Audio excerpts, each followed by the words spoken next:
Well, hello family. Welcome to my go-to shoe, Faith, Hope, and Love, a journey through loss, live on, strengthen soul. And of course, before we get started, like, subscribe, and share. Hit the notification button so you know when I'm coming back. Welcome, welcome, welcome. Today, we are going to talk about something that I love to do. Every now and then I like to put in this love stuff that I really enjoy doing. And the one thing that you all already know, I used to be, maybe I'm not totally off of it, a real shopper. You might say, people call it Shopaholic. I like to say, no, just a woman of fine taste. I like to call it a woman of fine taste, that's all.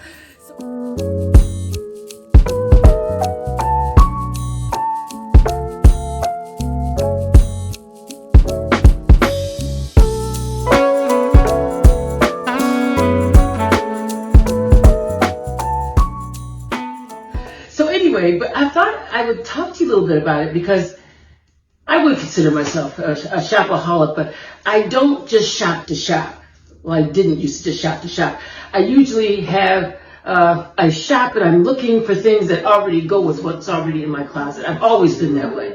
And it's interesting because I have been this way since young child. And it started out way back when. Let me tell you how it started out. My grandfather used to do eave trough gutter work. And he had a family that they had a daughter that was older, a little bit older than me. And they would give me her old clothes. Old clothes. Well, let me tell you, her old clothes were outstanding. They were fine wool sweaters, button downs with collars and zip ups and not quilted, but kilts, red plaid, green plaid with the shrimp, you all don't remember this, but fringe going down the side with a great big pin to hold your skirt together.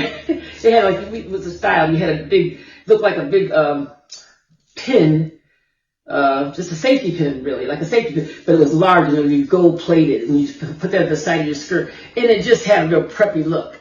And then, oh my goodness, I had knickers. I mean, I had stuff that just nobody else had. I'm telling you, nobody had it. So I always had this. I'm telling you, I was young. And my grandfather would go to their house and he would do work for them. And he would bring home boxes of clothes of theirs. Which is an interesting note. Years later, and I can't think of their names now, but years later, we worked for the same company, Security Mutual. And it was so funny. I realized that was the same lady that my grandfather used to bring me her clothes. And one day I actually went up to her because she was on the third floor with all the executives.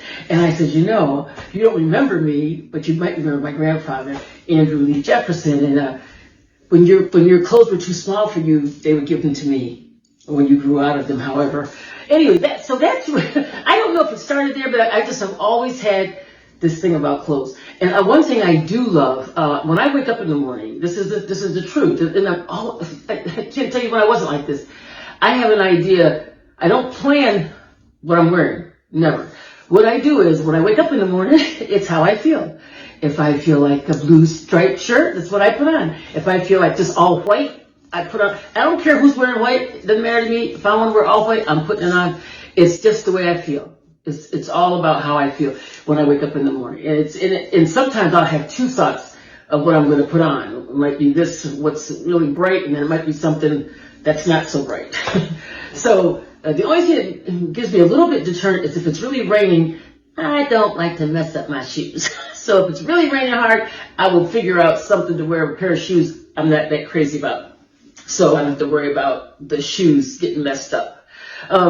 Anyway, so we're going to talk about Shopaholic. Pauline could consider herself, used to be, maybe she still is, Shopaholic. We're going to talk about Shopaholics. And I'm going to call this series the Shopaholic Chronicles.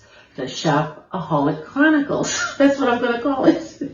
So, I want to start out in January. I went to do, and you all remember, I actually did a video on this back in December when I went to do my aunt's, when my aunt passed, my aunt Ada. She had passed, and I went to do her services, her eulogy in New York City. And it was a hard trip, but it was a very nice trip. But when I go to the city, I'm telling you, my energy level, I have a lot of energy anyway, but my energy level spikes very high. It goes beyond. And I got there, I think, just a day early. And I just went out, I got to my hotel and I relaxed and I said, I'm going to walk outside because I was right in Midtown Manhattan, all the stores, everything's right there. And I'm not kidding you. I don't know. Are you all like this?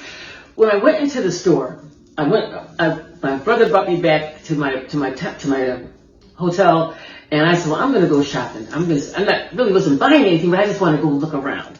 And so I'm walking. And to be honest, I was walking and I noticed there weren't as many lights. It was like a little more subdued. I'm thinking, oh, wait, I'm going the wrong way. So then I was trying to figure out what the right way to go. I called my brother and said, I don't know, but I think I'm going the wrong way, and I'm not sure where I am.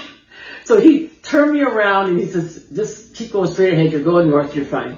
And the more he said, I just kept going straight, and there it was. Macy's was right there. Everything was right there. Oh, my God. It was like, felt like the heavens. The angels came out, and I could really have a good time.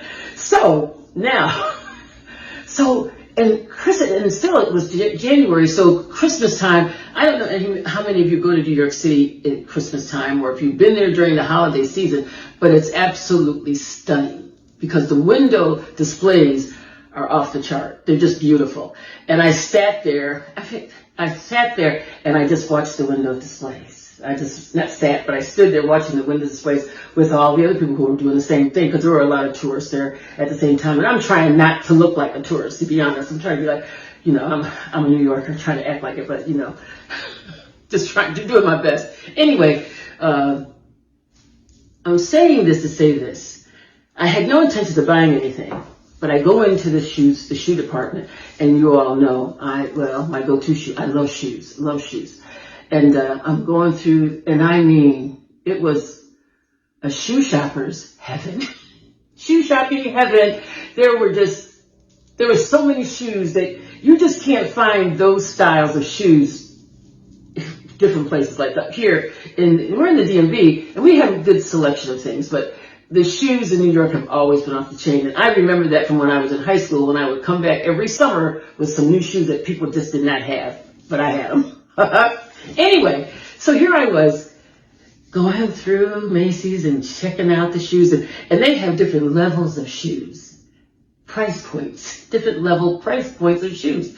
So I start out, about the lower midpoint, and then I go a little midpoint, and then I keep going further up and further. I said, ooh, I'm getting to see some really, really, really nice shoes.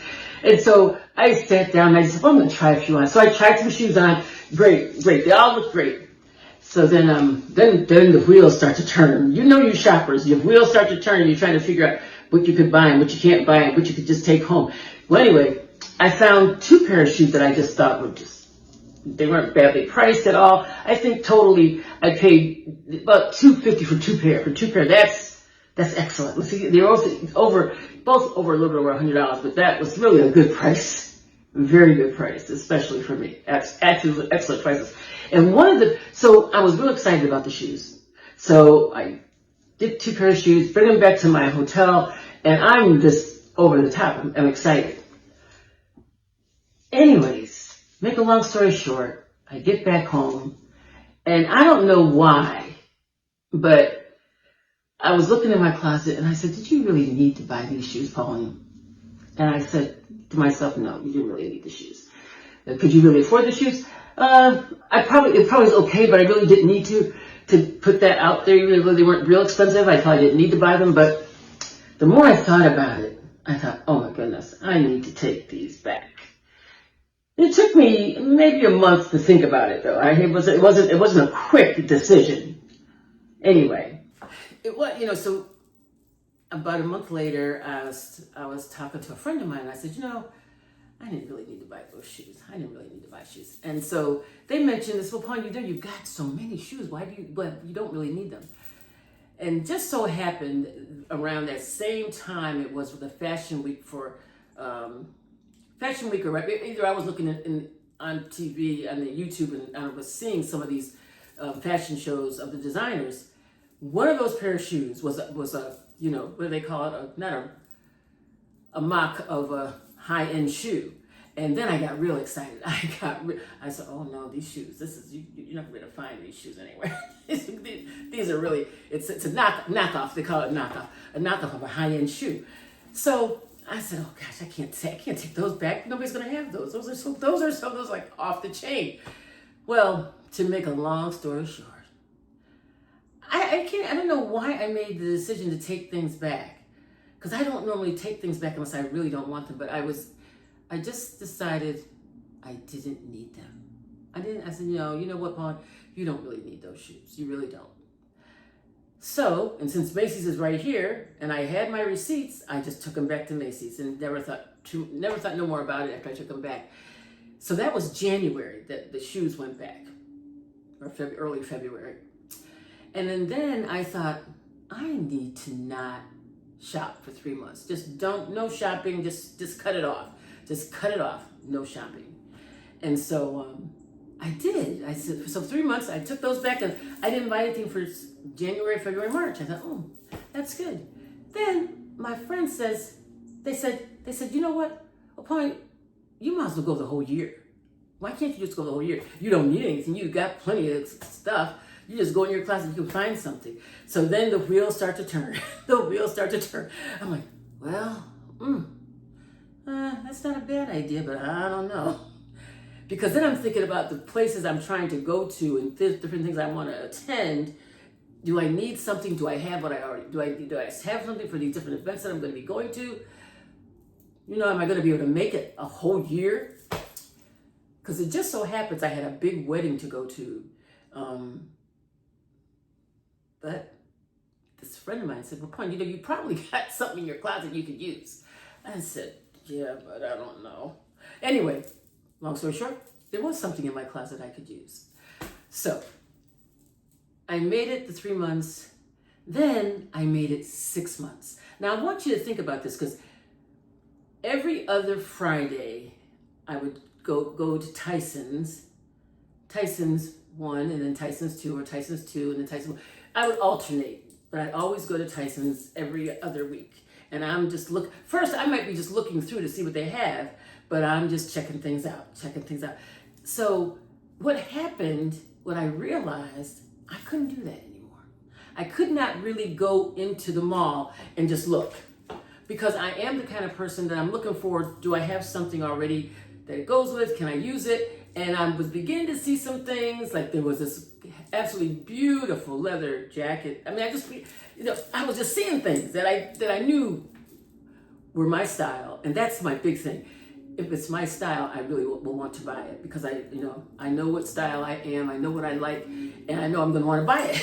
So the best way to alleviate that, especially for a shopaholic, it's just like a person who's a foodaholic. You can't go into the bakery if you're a sweetaholic and just go in and come back out.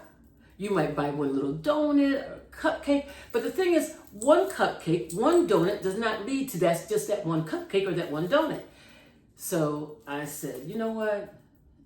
I'm going to take this whole year and I'm not going to shop.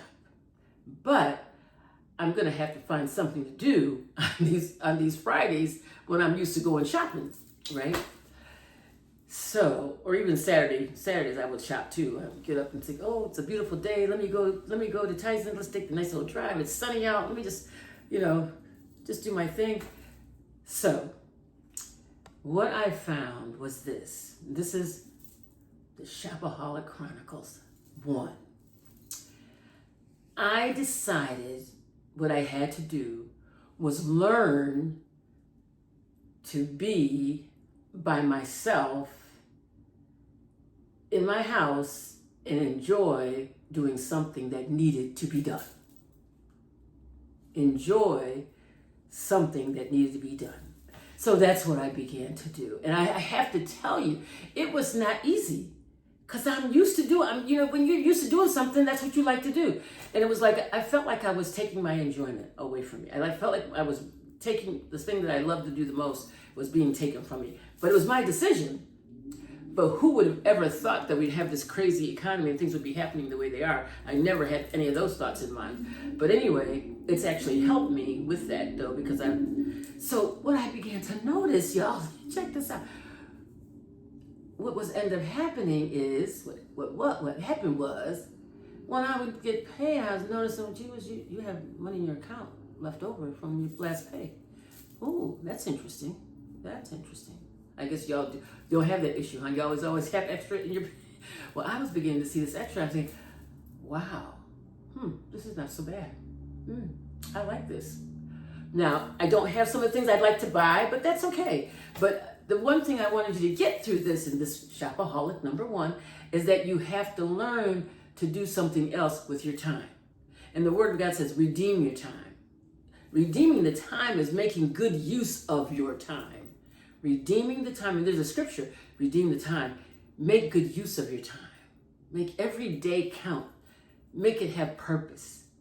And so, and I do, say give things away. I always do stuff like that. Giving things away, that's not an issue. I'm always giving stuff away to people and the things and taking them wherever they need to go for free. So that's not the issue. The issue is Pauline needed to occupy her mind and time with something else.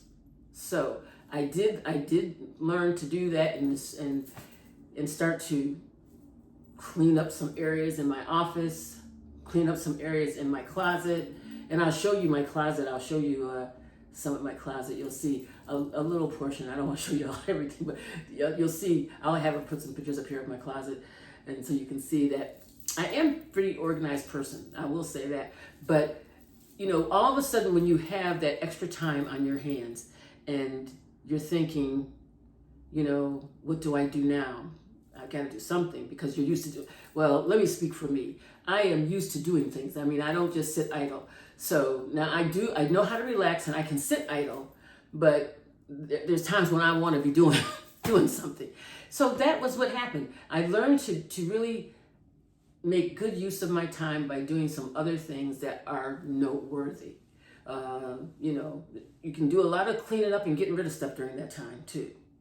Now, I know you're all saying, well, did you finish that garage? No, I have not finished the garage.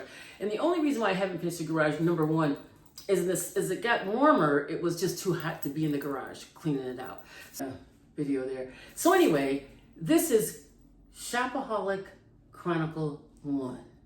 What to do with your time. Make good use of your time. When all of a sudden you have this time slot that you used to fill it up with this, and now it's open and you need to fill it again with something that's going to be something that's going to be of some substance, something of substance. So, now I feel like I know what to do with my time, and I make good use of it all the time now. Not that I always didn't, but that's one thing I just wanted to share with you. So this is Shopaholic Chronicles 1. We'll come back with Chronicles 2 next week, and we'll probably just do 3 of these. They won't take long, okay? Anyway, I hope you all are doing well. Thank you for listening. Thank you for being here, and we'll have some more videos of different interviews with different people as we move forward. I've got some lined up, so we'll be doing that too, but we'll just have some little areas of different things as well, like this. So I hope you all are doing well. Be blessed by the very best. And of course, before I leave you, Just don't forget, like, subscribe, and share. Hit the notification button so you know when Pauline's coming back. Anyway, I love you all. Take care. God bless you. God bless you. God bless you. And may heaven just continue to smile upon you. Bye-bye.